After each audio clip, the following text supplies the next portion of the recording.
I'm Robert Rephael Levene of Olney, and this is my story. It was a dark and stormy night, June 2013. I left Manhattan late on a Sunday night, driving down the turnpike through frightening torrential rain.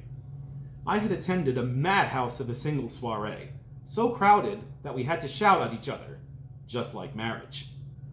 Passing through Jersey City, where you don't want to stop even in good weather, I continued south through the deluge in a slow convoy, passing an ark or two floating by. My plan was to stay overnight at my parents' house in Cherry Hill, aka Exit 4.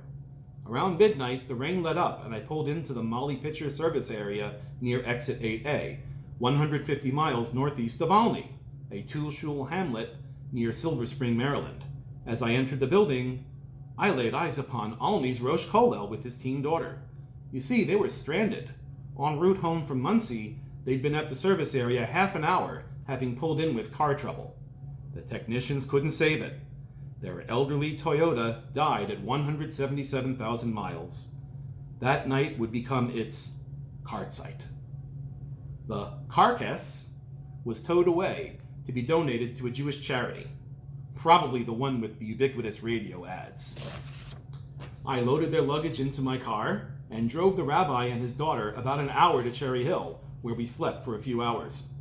My family has a tradition of rescues involving water. My car was the Carpathia to his Titanic.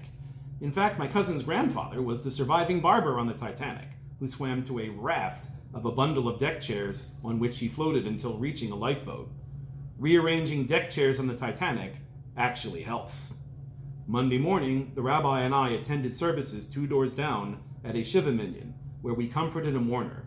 Yet another mitzvah in addition to my absent parents and my Hachnasas Orchim, hosting guests, and my escorting and serving a Torah scholar.